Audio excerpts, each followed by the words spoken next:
Это Тандыр Медиа, меня зовут Дмитрий, всем вам добра и хладнокровия. По просьбе депутата Болото Сагынаева делаем очередной обзор позитивных новостей. Начнем с нашей, теперь уже постоянной рубрики «Свежие компроматы», которые берутся неизвестно откуда.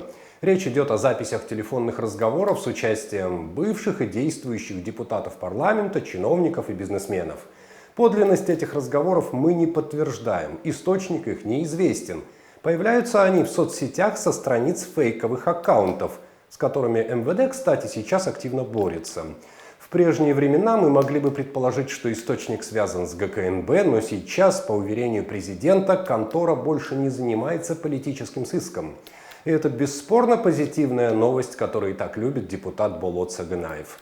Так вот, порция свежих, ничем не подтвержденных компроматов, взявшихся неизвестно откуда. Первым посмотрим короткое видео, автор которого уверяет, что на этом видео хан Сарай Шаербека Ташиева стоимостью $3 200 000.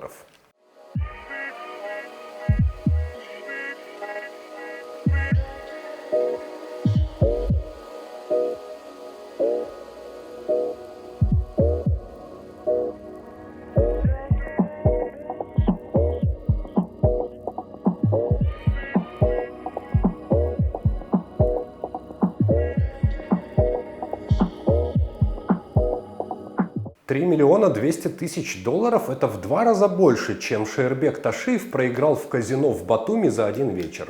И второе – аудио из соцсетей. Авторы утверждают, что это экс-депутат Джугурку Кенеша Эркин Джолдушалиев беседует с начальником 6-го отдела ГКНБ Бакытом Папиевым. ГКНБшник рассказывает, что на него оказывают давление по вопросу передачи зданий, принадлежащих Джолдушалиеву. Эркин там не общались? Там общались, они сказали, говорят, у вас же все законно. Жоқ, Эркин обидать этпаймын, не общались-то? Ким? Не, я же... Қайнатаңдар. Короче, ана мұқтатта там. Мен аны айттым, Эркин түшінбеді да. Жоқ, түшінбесе это их это дело, досым. Сен законный жағын қарай бер, законды білесің өзің. Тяқты анда... Все, забери затпай анда, Эркин. Ушын түсінші, пожалуйста, Эркин. Жоқ, ну все забери дегенде, қандай бұлардың құқығы бар? Просто жанда бар ғой, кафе. Или что там, ошон мамлекет көткүз анда, туда-сюда напрягать етер. В смысле, Бродско, автовокзалдағына? Жоқ. Бродско жанда бар ғой помещение. А, вот это здание новое, да? Да. А, в смысле, как забери? Ну, ошонда касты отпай анда, если, макул болса. А, ничего себе. Қандай бұл? Андай болбойт да, досым. Сен Ну, я деле... знаю, что болбойт. Ну, я же уже айтып атпаймын, ты реши с супругой. Ешқандай емес жоқ, досым. Так, все нормально. Пусть что хочет, Эркин мен билем, что все там нормально, да, мен көргім документті бар. Ну все, айтып бол анда, не қылсақ қылсын, что? Что делать? Эркин, тогда просто мені қинайсың азырчы. Жоқ, мен сені қинамаймын, дос, сен реально қара да, досым. Я тут наоборот, я тут страдаю. Қарағанда, да, она дала согласие, да. Ну, аны қушында болады, условиясы қойып атады, да. Я твою супругу вообще не видел даже, көрген жоқпын анычы. Ал бізге келіп, арызын жазып, ошо бойынша иштеп жүргізіп атыр да. Мен түсіндім мен, досым, мен бұл жерде сен как юрист там проверь, ответ дайте, все. А что там? Нет, Эркин, мен андай болса маған оңой болмақ та, Эркин. Ответ беріп қойсын, ешқайда беріп қоймақпын да. Жоқ, мен қайтып ата-енемдікін айтам, мен өткөріп қойғала деп ойласаң өзің. Тем более мы деньги взяли еще за это. Қайтып өткөріп қойғала. Будет полностью имущество, тексеріп шығады азырчы. Просто без того, без ничего останется, да? Досым, ты мүлкін жоқ қылып қалып қалды, Эркин, напрягут там. Договор расторгнут, мэрияны напрягут и все на этом, Эркин. Тягынан же, бягынан, она сейчас сотку берет, соттан утолат. Эркин, менікі не получится, да, айтычы, так сказать. Тебя оградить не получится, да, никак? Вақыт эме да? Там условия қойып қойды мағанчы. Жоқ, условия қойып қойды, я түсініп атам, но, понимаешь, все законно, досым. Мен билем эркин баарыныкы законы көрөтөсүң го, баарыныкы законы баарын өткөрүп берет атпайбы. Айла жок анан. Когда начинает напрягать, начинаем аялы. Ладно, бак, мен сүйлөшөйүн, чалама. Эркин ошону кесип салчы, пожалуйста. А я напомню, что Эркин Жолдашалиев – это родственник бывшего первого зампреда Кабмина Бакыта Турубаева. И это уже не первая аудиозапись с его участием. Ранее в разговоре со своим высокопоставленным на тот момент родственником он жаловался, как сын Камчебека Ташиева Таймураз якобы захватил его завод. Сам Таймураз опровергал этот факт. Но Эркин Жолдашалиев был неумолим и, настаивая на своей правоте, вызвал Таймураза Ташиева на дебаты. Урматтуу кыргызстандыктар, мен Жолдошалиев Эркин, Таймураз экөөбүздүн ушул завод боюнча аябай талкуу болгонуна байланыштуу азыр кайра региондун телеканалынан чыгарып атат. Ал жерде эчтеке жок болчу, пустой жер болчу деп ушундай сөздөрдү кылып жатат. Таймураз, мен сага айткым келет да. Өзүң билесиң, ал жерде завод болчу, иштеп аткан ишкана бар эле. Андан сырткары мейманкана бар эле. Мейманканадан сырткары машина оңдогон цехтер бар эле. Көптөгөн ал жерде адамдар иштейт эле. Налогдор төлөнүп аткан. Силер мага байланышка чыкканда айткансыңар, бизге академияга, парковкага машина койгону токтотуу жайга жер керек болуп атат деп. Мен ошондо сага түшүндүрүп айтканмын. Мен бул жерди сатпайм деп канча жолу, 2-3 жолу кайрылгансың, айтканмын. Бирок күчкө салып өзүңөр айттыңар. Ошонун негизинен мен сатууга аргасыз болдум. Андан кийин ушу бузуп кетем дегенде буздурпай койдуңар мага. Аны мен башка жака бузуп алып барып кайрадан иштетишим керек болчу. Андай болбой калды. Ошого мен сени дебатка чакырамын, Таймураз, келип ошону далилдеп бер, эчтеке жок болчу деген сөздөрүңдү далилдеп бер, баарын көрсөтүп бер. Мен сага дагы далилдеп көрсөтүп берем. Анан кийин сен айтып атасың, акчаны берсеңиз кайтарып берем деп. Мен даярмын акчаны бергени. Ошо договордо кандай жазылган болсо, ошо договордо акчаны берем. Сен мага кайтарып бер, кайрадан заводду ордуна кой, магазинди ордуна кой. Мен даярмын. Таймураз, байланышка чык, буйруса мен келдим. Мен даярмын. Мен чындык үчүн күрөшөм. Мен коркот турган эчтекем жок. Байланышка чык, теледебатка жолугуп сүйлөшөлү. Элдин баары көрсүн, билсин, ачыкка чыгаралы баарын. От самого Таймураза Ташиева ответа на этот вызов пока не последовало. И он, и его дядя, депутат Шейербек, и его отец Камчебек Ташиев продолжают хранить многозначительное, а местами даже зловещее молчание. Тем временем блогера Алтынай Арстанбекову, задержанную накануне за посты в Фейсбуке, отправили в СИЗО на 2 месяца. Ей предъявлено обвинение в призывах к массовым беспорядкам. По версии следствия, задержанная критиковала власти в социальных сетях под ником Даниэль Джаушбаев. В МВД заявили, что ее публикации направлены на дискредитацию власти. 9 марта 2026 года в ходе мониторинга социальных сетей установлено, что через некий аккаунт под названием Даниэль Джаушбаев в социальной сети Facebook публиковались материалы, содержащие критику деятельности государственных органов и государственных структур, а также направленные на дискредитацию власти Кыргызской Республики и обострение общественно-политической ситуации. Кроме того, в комментариях под отдельными публикациями данного аккаунта размещались сообщения, которые могли привести к дестабилизации общественной обстановки и массовым беспорядкам. Судя по беглому анализу ее публикации, она сторонница Камчебека Ташиева. И это многое объясняет. Кстати, стоит отметить, что Алтынай Арстанбекова уже много лет не работает в каких-либо редакциях СМИ, но сама называет себя независимой журналисткой. Далее тема, волнующая и тоже глубоко позитивная – квартирный вопрос, а именно госипотечная компания, которую накануне очень хвалил президент Садыр Джапаров на своей встрече с депутатами парламента. В Гиковском доме по улице Маликова, это в районе рабочего городка на месте снесенной 47-й колонии, Рядом с лифтом обрушилась плитка. Видео опубликовал телеграм-канал Вести KG.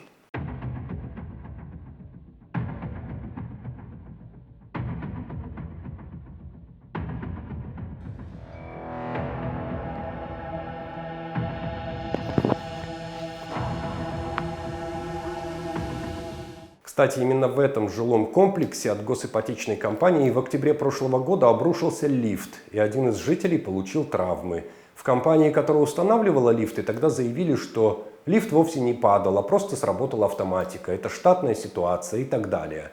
Эти невразумительные объяснения могли бы быть приняты, если бы человек не пострадал. Напомню, как красиво открывали этот жилой комплекс.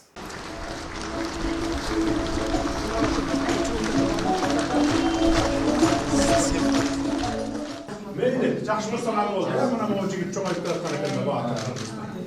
Қырғыздың ұлы болсын. Мейлі құт болсын.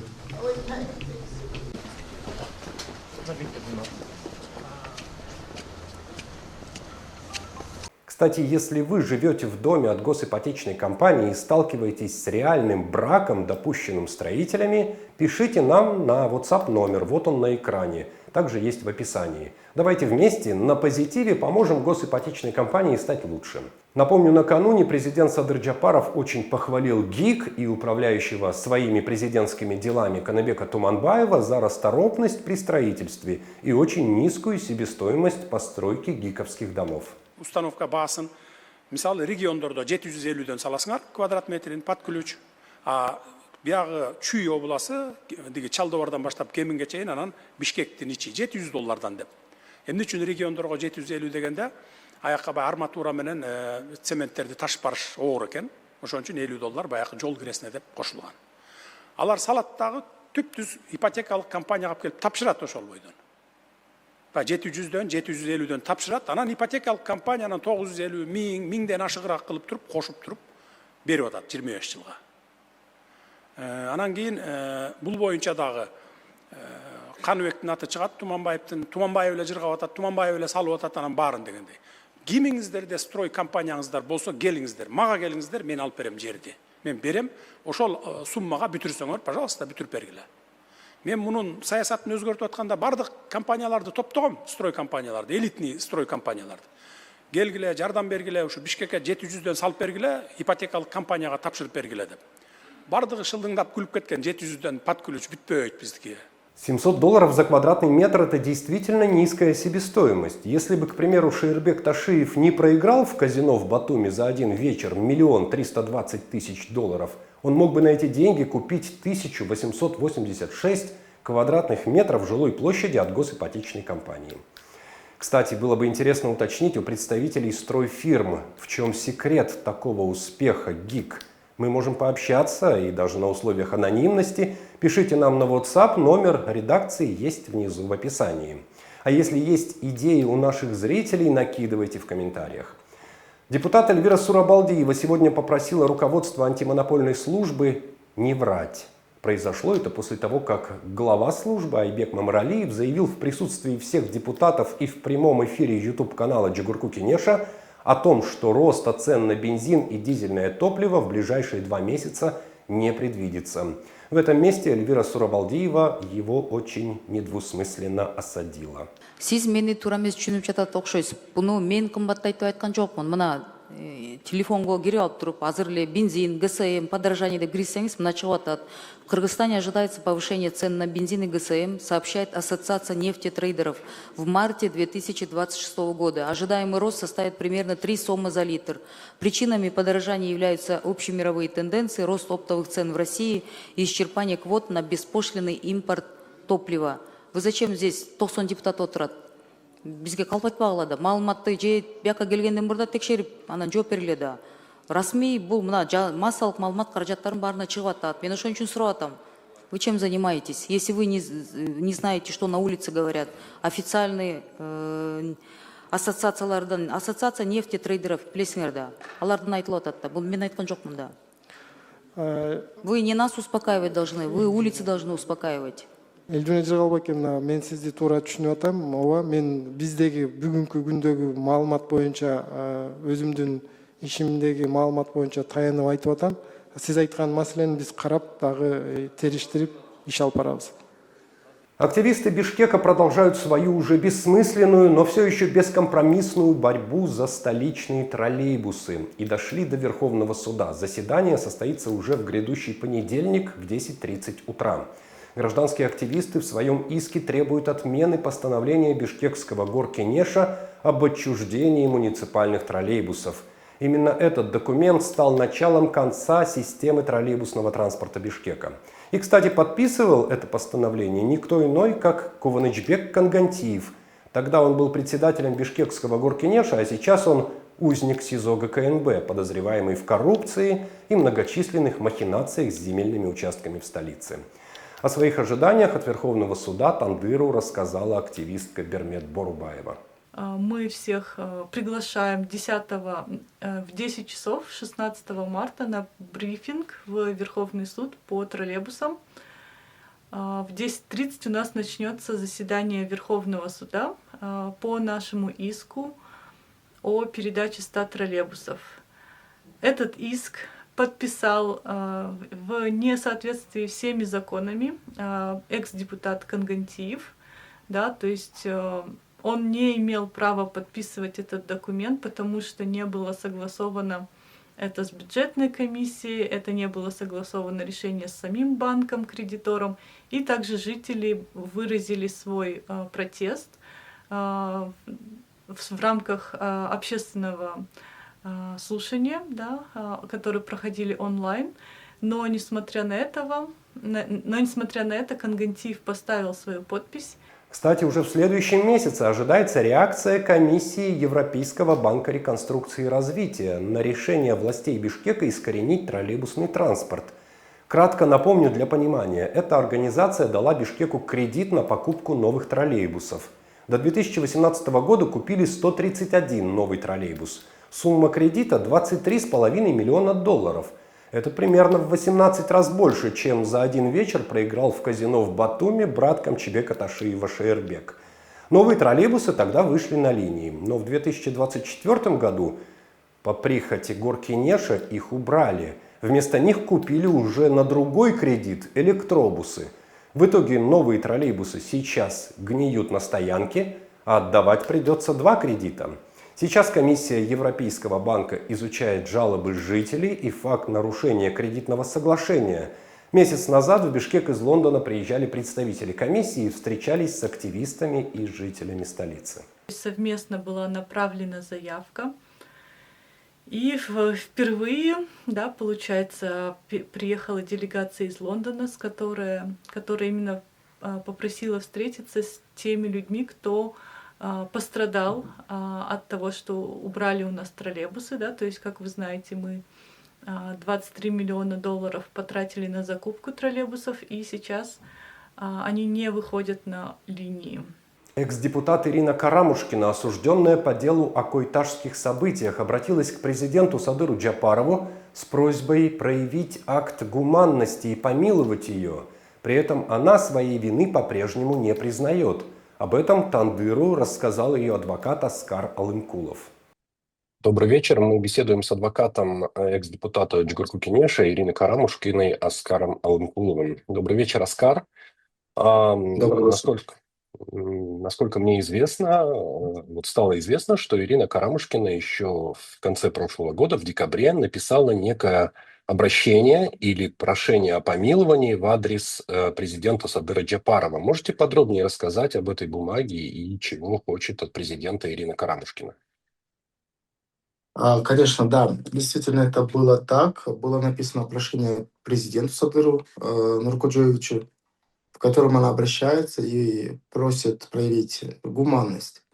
В целом, помилование – это всегда больше акт гуманности. Это не всегда признание вины. Это иногда просто вопрос о гуманности.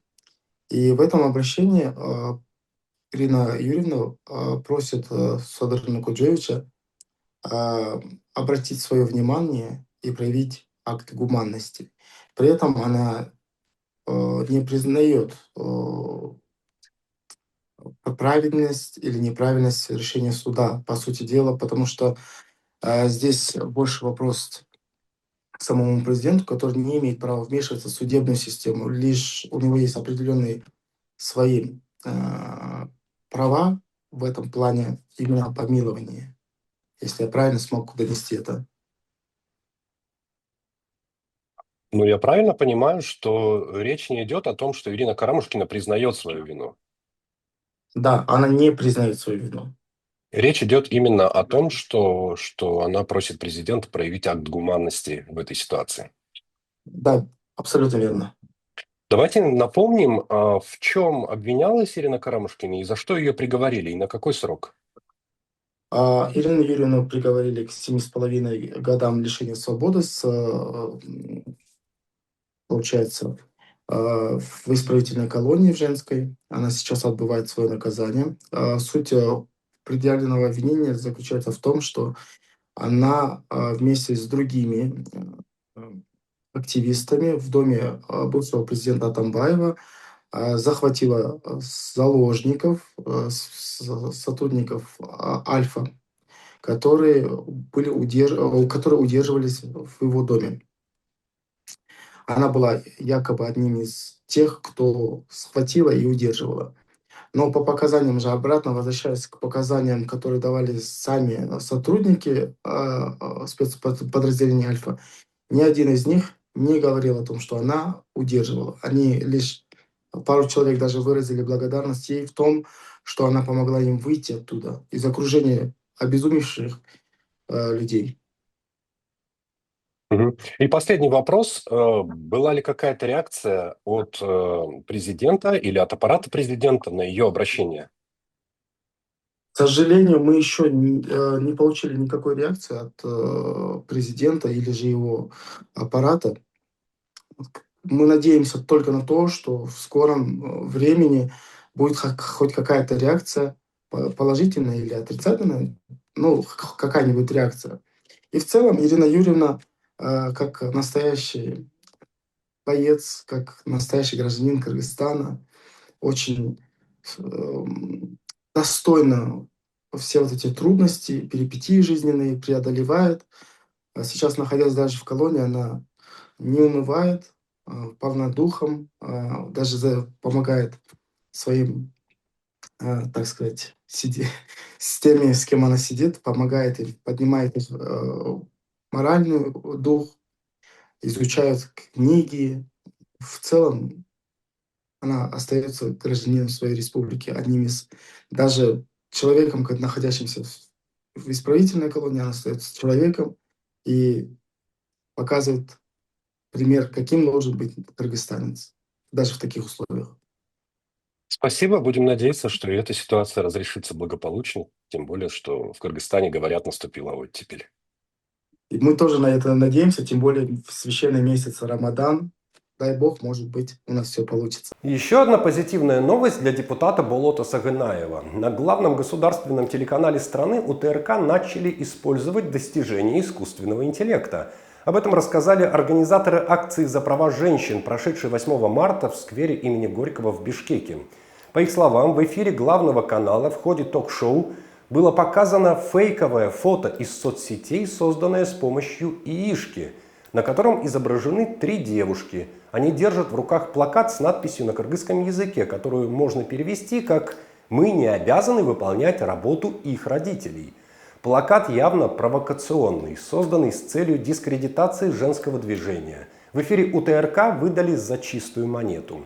Такого плаката на акции не было, заверили активистки. Фото явно фейковое. На заднем плане здание, которого в Бишкеке точно нет. Но фото это активно распространяли в соцсетях. В целом акцию, которая прошла 8 марта, порочили в соцсетях всеми силами небезызвестной фабрики троллей. А журналистка в изгнании Лейла Саралаева подробно описывает, с чем столкнулись организаторы акции.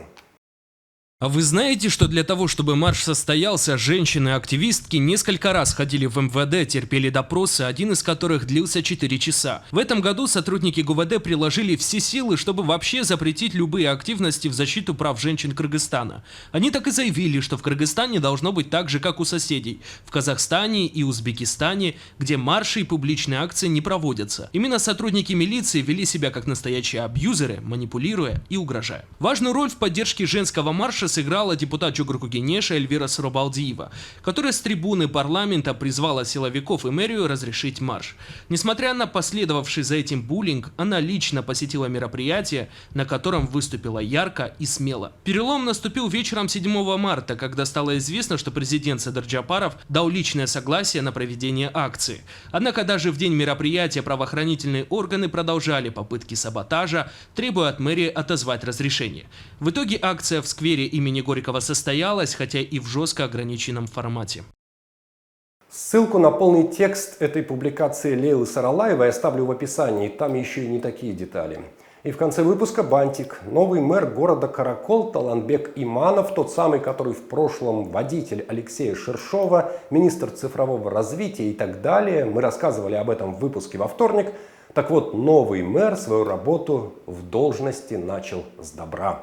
Публично пообещал сохранить старую плакучую иву в центре города, которую ранее мэрия планировала алынбайт.